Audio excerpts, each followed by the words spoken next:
آپ تک یہ خبر کس نے پہنچائی؟ ماہپارہ بیگم نے؟ فیضان نے پوچھا۔ نہیں، وہ مسکرائے۔ ایک ہیں ہمارے مہربان جو خبریں خریدتے اور بیچتے ہیں، نام ان کا ہے حسن کمال۔ یہ حسن کمال وہی ہے نا جس نے پہلے یہ سارا فساد اٹھایا تھا؟ فیضان نے یاد کرتے ہوئے کہا۔ اس کا کام ہی فساد اٹھانے پر چلتا ہے، انہوں نے جواب دیا۔ پھر اب کیا ہوگا؟ کیا آپ کچھ کر سکتے ہیں؟ بس یہی فرق ہے، تم جتنے شریف نظر آتے ہو حقیقت میں بھی اتنے ہی شریف ہو۔ تمہاری نانی کی خواہش کے احترام میں یہ ایک غلطی میں نے کی، اور تمہارے اندر تمہارے آبائی مزاج کو ڈیولپ ہونے نہیں دیا۔ جب ہی تم ایسی معمولی باتوں پر گھبرا جاتے ہو۔ اب سوچ رہا ہوں کہ دوبارہ سے تمہاری ٹریننگ شروع کروں۔ تعلیم علم دینے کے ساتھ ساتھ انسان کو بزدل بنا دیتی ہے۔ وہ ویلیوز اور ایتھکس کی کشمکش میں پڑ جاتا ہے۔ یہ نہ ہو جائے، وہ نہ ہو جائے۔ زمیندارانہ نظام کی گود میں پلنے والوں کو ایجوکیٹڈ ہونے کے ساتھ ساتھ تھوڑا سا وائلڈ، تھوڑا سا ظالم اور کافی بولڈ ہونا پڑتا ہے۔ تم میں یہ تینوں ہی گٹس نہیں ہیں۔ میں نے سلمان کو اپنا جانشین بنانے کا فیصلہ بدل دیا ہے۔ میرے فطری اور حقیقی جانشین تم ہی بنو گے۔ بہت نہیں، کچھ تو میرے جیسے بنو۔ کم از کم میرے جتنا بولڈ اور معاملہ شناس تو تمہیں ضرور ہونا چاہیے۔ چودھری صاحب نے نرمی سے کہا۔ اور سلمان؟ فیضان نے ابرو اٹھا کر پوچھا۔ وہ تو جا رہا ہے نا اسٹیٹس، ایک لمبے عرصے کے لیے، پھر وہ اپنے لیے کیا فیصلہ کرتا ہے دیکھتے ہیں۔ وہ کل میرے ساتھ ہی جا رہا تھا، مگر اب حسن کمال دی نیوز ہنٹر سے نبٹنے کے بعد ہی جا سکیں گے ہم۔ فی الحال روانگی ملتوی کر دی ہے میں نے۔ ایک بات پوچھوں؟ آپ برا تو نہیں مانیں گے؟ فیضان نے جھجکتے ہوئے کہا۔ نہیں، تم پوچھو، آج ہی پوچھ لو جو پوچھنا ہے، پھر شاید میں کبھی اس موڈ میں نہ آؤں۔ آپ کو ماپارہ بیگم سے بہت محبت تھی؟ انہوں نے ہاتھ میں پکڑی واکنگ سٹک کے ٹاپ کو غور سے دیکھتے ہوئے کہا۔ شاید وہ محبت تھی، احترام تھا یا ضد تھی، میں اب تک سمجھ نہیں پایا۔ وہ محبت ہی تھی، فیضان نے تیقن سے کہا۔ تم کیسے کہہ سکتے ہو؟ وہ چونکے۔ کیونکہ یہ محبت ہی ہوتی ہے جس کے کھو جانے کا خوف ہمیں وہ کر دینے پر مجبور کر دیتا ہے جو شاید کسی دوسری صورت میں ہم کبھی نہ کریں۔ تمہیں اتنا پرفیکٹ اندازہ کیسے ہوا؟ کیونکہ خود میرے ساتھ بھی ایسا ہی معاملہ ہے، فیضان نے سر جھکا کر کہا۔ اس لیے میں محسوس کر سکتا ہوں۔ اوہ! وہ سیدھے ہو کر بیٹھ گئے۔ میں تو تمہیں انتہائی شریف لڑکا سمجھتا تھا۔ میں ایسا ہی ہوں، جبھی تو محبت کی بات کر رہا ہوں۔ زبردست! وہ مسکرائے۔ کون ہیں وہ خاتون جنہوں نے تمہیں اتنی شاعرانہ گفتگو کرنا سکھا دی؟ فیضان کچھ کہتے کہتے رک گیا۔ آپ کو شاید اچھا نہ لگے، اس نے انہیں کنکھیوں سے دیکھتے ہوئے کہا۔ ماپارہ بیگم کی حویلی میں تم جاتے رہے ہو، میں نے سنا ہے ستار سیکھنے کے لیے، لیکن جہاں تک مجھے علم ہے وہاں کوئی ایسی لڑکی نہیں جس سے تمہیں محبت ہو جائے۔ انہوں نے اندازہ لگایا۔ اگر ایسا ہوتا تو آپ برا مان جاتے؟ فیضان نے سوالیہ انداز میں کہا۔ شاید، وہ صاف گوئی سے بولے۔ اور اگر وہ کسی عام سے گھرانے کی عام سی لڑکی ہو تو؟ وہ عام کیسے رہی ہوگی جو تمہیں پسند آ گئی؟ انہوں نے بے ساختہ کہا۔ فیضان نے بے یقینی سے ان کی طرف دیکھا، وہ مسکرا رہے تھے۔ جب سلمان کو اس کی مرضی کی زندگی گزارنے کا حق دے رہا ہوں تو پھر تمہارا یہ حق کیسے سلب کر لوں؟ وہ بولے۔ اگر تم اس لڑکی کے ساتھ مخلص ہو تو میں اپنے مزاج اور اصول کو پسے پشت ڈال سکتا ہوں۔ ویسے وہ ہے کون؟ وہ شازیہ ہے، ڈاکٹر عبدالصبور کے کلینک کی ریسیپشنسٹ۔ فیضان جلدی سے بولا۔ صرف وہی دن تھا۔ وہ دن گزر جاتا تو شاید پھر اسے اپنی بات کہنے کا موقع اس طرح دوبارہ نہ ملتا۔ وہ یہ موقع گنوانے کی حماقت نہیں کر سکتا تھا، اس نے یہ موقع گنوایا بھی نہیں تھا۔ سامعین کرام، آپ سن رہے ہیں ایک دلچسپ اردو کہانی دیار دل میں، جس کی مصنفہ ہیں انیزہ سعید۔ یہ اس سلسلے کی آخری اور قسط نمبر 25 ہے۔ مجھے امید ہے آپ کو میری یہ کاوش پسند آئی ہوگی۔ آپ نے اگر ابھی تک میرا چینل کہانی گھر سبسکرائب نہیں کیا تو ابھی میرے چینل کو سبسکرائب کر کے بیل نوٹیفیکیشن آن کر لیجئے تاکہ آنے والی ہر نئی کہانی کی اطلاع بروقت آپ تک پہنچ سکے۔ ماہپارہ بیگم نے کرن کو انٹرویو کی اشاعت سے منع کر دیا تھا، اور کرن نے بھی ان کی بات کا احترام کیا تھا، مگر یہ جان کر کہ وہ فائلز اور ٹیپس حسن کمال کے پاس پہنچ چکی تھیں، وہ لاشعوری طور پر منتظر تھی کہ حسن کمال ان کو کس طرح استعمال کر سکتا تھا۔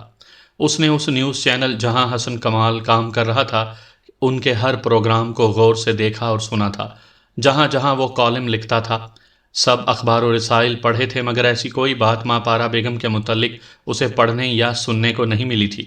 یوں لگتا تھا جیسے ان کے متعلق گردش کرنے والی خبریں آہستہ آہستہ خود ہی دم توڑتی جا رہی تھیں۔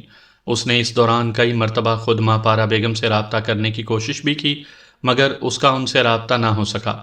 نئے سیٹ اپ میں ایڈجسٹمنٹ کے دوران وہ خود بھی بری طرح مصروف رہی۔ آن لوکر کا سارا سیٹ اپ بدل چکا تھا۔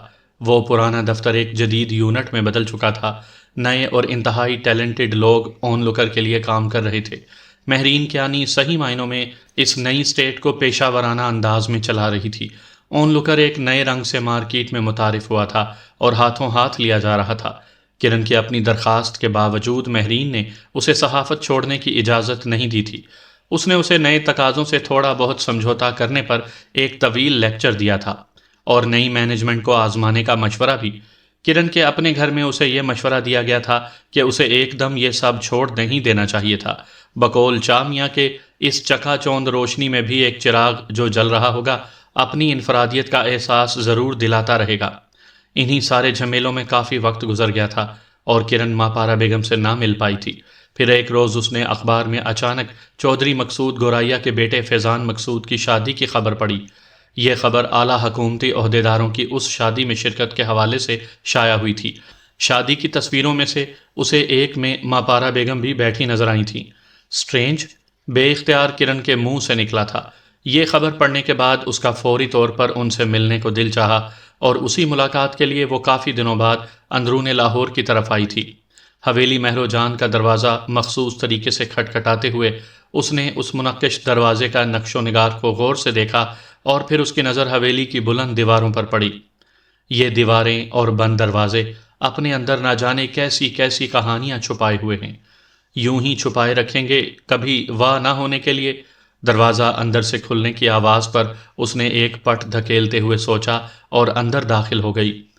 وہی گزرگاہ، وہی مہمان خانہ، وہی وسیع صحن، گھاس کے کتے، سنگ مرمر کا تخت اور ستار۔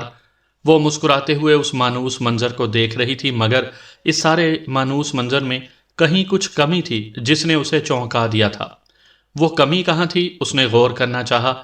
ہاں، سنگ مرمر کے اس تخت پر ستار اپنی مخصوص جگہ پر موجود نہیں ہے۔ بہت عجیب سی بات ہے، اس نے سوچا اور اپنے قریب کھڑے فتح خان کی جانب دیکھا۔ وہ بھی شاید اس کی نظروں کا تعاقب کرتے کرتے اس کے چونک جانے کی وجہ سمجھ چکا تھا۔ وہ اس کے آگے چلتا چلتا اسے نشست گاہ میں لے آیا۔ یہاں کرن کے چونکنے کا کچھ اور سامان بھی تھا۔ کمرے کے تمام سامان کو سفید چادروں سے ڈھانک دیا گیا تھا۔ فتح خان، سرگوشی کے سے انداز میں الفاظ کرن کے منہ سے نکلے۔ بیٹھیے کرن بی بی، فتح خان نے مؤدب انداز میں کہا۔ ماں پارا بیگم کہاں ہیں؟ مجھے ان سے ملنا ہے، کرن نے کہا۔ وہ تو جی چلی گئیں عمرے پہ، اس نے جواب دیا۔ کب؟ کل دوپہر کی فلائٹ سے۔ واپس کب آئیں گی؟ معلوم نہیں جی، فتح خان نے سر جھکا کر کہا۔ وہ عمرہ کرنے کے بعد سلمان میاں کے ساتھ امریکہ چلی جائیں گی اور ان کے ساتھ وہیں رہیں گی۔ اور یہاں اس حویلی میں کون رہے گا؟ کرن نے بے چینی سے پوچھا۔ یہ حویلی انہوں نے فیضان میاں کے نام کر دی ہے۔ یہاں شاید فیضان میاں اور ان کی بیوی رہیں گے۔ آپ کو تو معلوم ہے کہ یہ حویلی اماں مہرو جان کے نام سے منسوب ہے اور فیضان میاں، وہ کچھ کہتے کہتے رک گیا۔ او مائی گاڈ، کرن کے منہ سے بے ساختہ نکلا۔ اور چودھری مقصود صاحب، کیا انہیں یہ سب معلوم ہے؟ جی کرن بی بی، فتح خان پہلی بار مسکرا کر بولا۔ چودھری صاحب بیگم صاحبہ اور سلمان میاں کے ساتھ ہی گئے ہیں عمرے کے لیے۔ چودھری صاحب بیگم صاحبہ کے محرم ہیں۔ جو ہو جائے کم ہے، کرن نے اپنے گھومتے دماغ کو قابو کرنے کی کوشش کی۔ اور فیضان، کیا وہ واقعی یہاں رہے گا؟ کچھ ٹھیک سے معلوم نہیں۔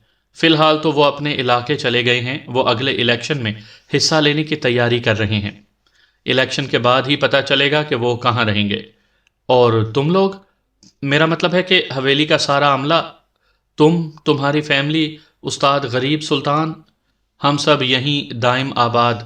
ہماری بیگم صاحبہ ہمارا خرچہ مقرر کر کے گئی ہیں۔ اس حویلی کی دیکھ بھال بھی تو کسی نے کرنا ہے نا جی، فتح خان مسکرایا۔ تم خوش ہو فتح خان؟ ماں پارا بیگم، جن کے دم سے یہ حویلی، اس کی رونقیں اور محفلیں آباد تھیں، وہ یہاں سے چلی گئیں تو تم خوش ہو؟ کرن نے اسے مسکراتے دیکھ کر کہا۔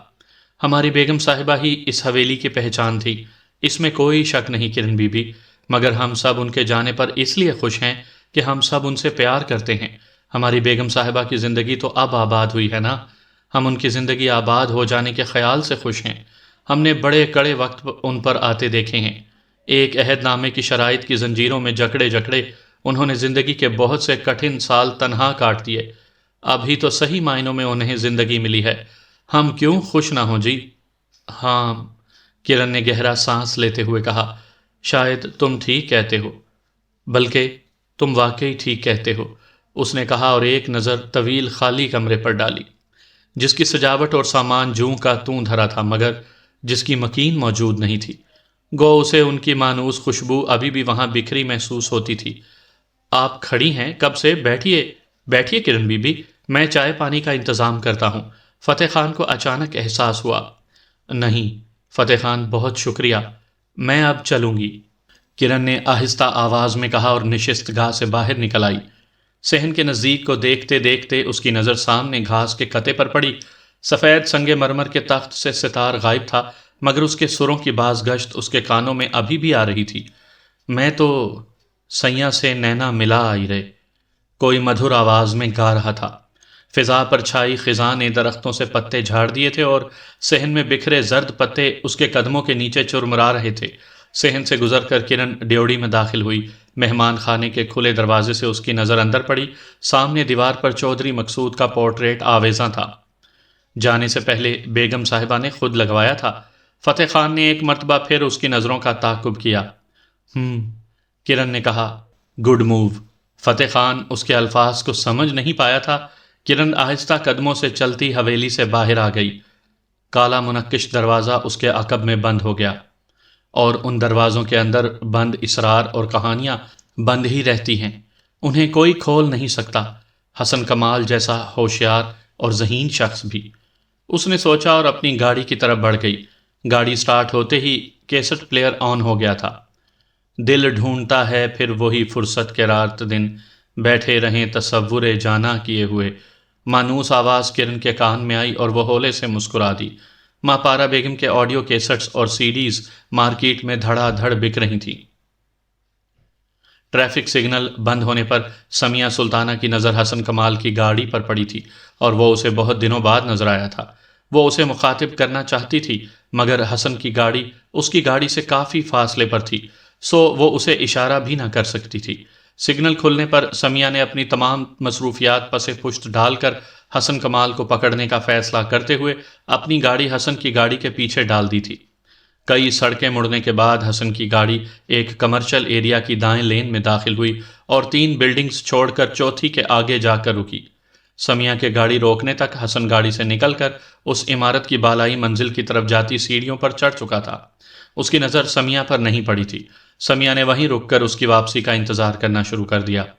پھر عمارت کی اندرونی دیوار پر نصب بورڈز پڑھتے پڑھتے اس کی نظر ماہنامہ اون لکر کے بورڈ پر پڑی جس کے ساتھ اوپر کی جانب تیر کا نشان بنا تھا۔ سمیہ بری طرح چونک گئی۔ حسن کمال اور اون لکر، اسے کچھ عرصہ پہلے کی گفتگو یاد آنے لگی جس میں حسن کمال نے اون لکر کے متعلق اپنے خیالات کا اظہار کیا تھا۔ وہ کچھ دیر وہیں کھڑی کچھ سوچتی رہی اور پھر سیڑھیاں چڑھ کر اوپر آ گئی۔ اون لکر کا دفتر اسے فوراً ہی مل گیا۔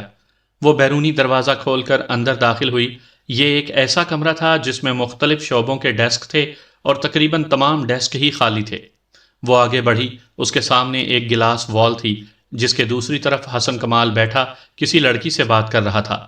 برا منانے کی کیا بات ہے کرن فاطمہ، یہ تو پروفیشن کا ایک حصہ ہے۔ میں حالیہ کامیابیوں اور فارمیٹ کی تبدیلی پر ماہرین کو مبارکباد دینے کے خیال سے ادھر آیا تھا، اس میں کوئی برائی ہے کیا؟ حسن کی آواز سمیہ کو دروازے کے قریب جانے پر سنائی دی۔ میرا خیال نہیں کہ اس کی کوئی ضرورت ہے، اور ماہرین کو بھی شاید تمہاری مبارکباد وصول کر کے کچھ خاص خوشی نہیں ہوگی، وہ لڑکی کہہ رہی تھی، یا پھر شاید اون لکر کی بڑھتی مقبولیت دیکھ کر تم نے واپسی کا راستہ صاف کرنے کا ارادہ کیا ہے۔ کیا تو نہیں مگر یہ آپشن برا بھی نہیں، حسن کہہ رہا تھا۔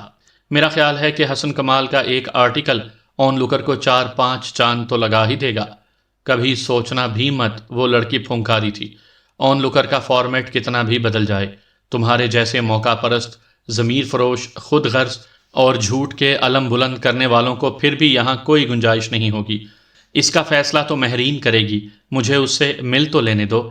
حسن نے ہنس کر کہا تھا، ویسے تمہارا کیا خیال ہے، مہرین کے آنے کو یہ نیا راستہ میری موقع پرستی، ضمیر فروشی اور خود غرضی نے نہیں دکھایا ہے؟ اگر میں راہ نہ بدلتا تو اون لوکر آج بھی اسی قلعی زدہ دیواروں اور بوسیدہ فرنیچر والے دفتر میں دو چار حق پرست گود میں لیے بیٹھا ہوتا۔ تم لوگوں کو تو میرا مشکور ہونا چاہیے کرن فاطمہ، تم الٹا ناراض ہو رہی ہو۔ شیک ہینڈ کرن فاطمہ، ایک کامیاب انسان کو دوسرے کامیاب انسان سے ہینڈ شیک کر لینا چاہیے۔ ہیل ود دس کامیاب آدمی، وہ لڑکی اٹھ کر کھڑی ہوئی۔ تم نے سب کو غریب سمیہ سلطانہ سمجھ رکھا ہے جو صرف تمہاری شخصیت کے سحر اور گفتگو کے دھوکے میں گرفتار ہو جائے گی۔ سمیہ سلطانہ؟ حسن نے ایک مرتبہ پھر کہا لگایا تھا، اوپر جانے کے لیے زینہ تو تلاش کرنا پڑتا ہے نا، میں کوئی سپر مین تو نہیں جو ہوا میں اڑ کر اوپر پہنچ جاتا۔ سمیہ سلطانہ تو ایک زینہ تھی بلندی پر پہنچنے کا، ہم سب ہی ایسے زینے استعمال کرتے ہیں۔ شرم کرو حسن کمال، وہ لڑکی اپنے انٹرویوز میں تمہیں اپنا آئیڈیل قرار دیتی ہے۔ اس لڑکی نے نفرت سے کہا۔ اس میں میرا کیا قصور ہے؟ حسن نے شانے اچکائے۔ وہ لڑکی اچھی خاصی شہرت یافتہ اداکارہ ہوتے ہوئے 14ویں صدی کے ہیروئنز کی طرح آئیڈیلزم کا شکار بنی رہے تو میرا کیا قصور؟ میرے لیے تو وہ ایک ٹی وی اداکارہ سے بڑھ کر کچھ نہیں، جس کا ڈرامہ تفریح تباہ کے لیے میں دیکھ لیتا ہوں۔ اب میں جہاں موجود ہوں وہاں دوسرے مجھے زینہ بنانا چاہتے ہیں کیونکہ میں تو خود ٹاپ پر ہوں۔ سمیہ سلطانہ کا سر چکرانے لگا۔ پھر وہ لڑکی ماں پارا بیگم کا تذکرہ کرتے ہوئے کچھ کہہ رہی تھی۔ وہ کیا کہہ رہی تھی سمیہ نے نہیں سنا۔ اگر اون لوکر تمہارا مضمون قبول کر لے گا تو یہ میرا اس ادارے میں آخری دن ہوگا۔ کچھ دیر بعد اس لڑکی کی چلاتی آواز اس کے کان میں پڑی تھی، تو پھر سامان باندھ لو اپنا کرن فاطمہ، شاید کل تمہارا یہاں آخری دن ہو۔ میں نے مہرین کو لوکیٹ کر لیا ہے اور میں اس سے ملنے ہی والا ہوں۔ حسن نے موبائل آف کرتے ہوئے کہا تھا اور صورت سے باہر نکل کر بیرونی دروازے کی طرف بڑھ گیا تھا۔ اس کی نظر اب بھی وہاں رکھے ایک ڈیسک پر بیٹھی سمیہ پر نہیں پڑی تھی۔ سمیہ چکراتے سر کے ساتھ وہاں سے اٹھی تھی اور لڑکھڑاتے قدموں سے باہر نکل آئی۔ بلندی کی طرف جانے کے لیے زینہ، محض ایک زینہ۔ اسے حسن کی نظروں میں اپنی اوقات یاد آئی۔ ایک ٹی وی اداکارہ جس کا ڈرامہ تفریح تباہ الفاظ اس کے کانوں میں گڑمڑ ہونے لگے۔ دھوکے باز، خود غرض، منافق، موقع پرست، وہ لڑکی کہہ رہی تھی۔ سمیہ سلطانہ نیچے جاتی سیڑھیوں پر بیٹھ گئی۔ اس کی ٹانگوں نے آگے جانے سے انکار کر دیا تھا۔ اس کی آنکھوں سے آنسو بہہ رہے تھے۔ دکھ اسے حسن کمال کے الفاظ کا تھا یا اپنے آئیڈیل کی موت کا، اس کی سمجھ میں نہیں آ رہا تھا۔ وہ بے آواز رو رہی تھی اور اندر، بہت اندر، کہیں اس کے دربارے دل میں عرصے سے جلتی ایک شمع کی لو پھڑ پھڑانے کے بعد بجھ گئی۔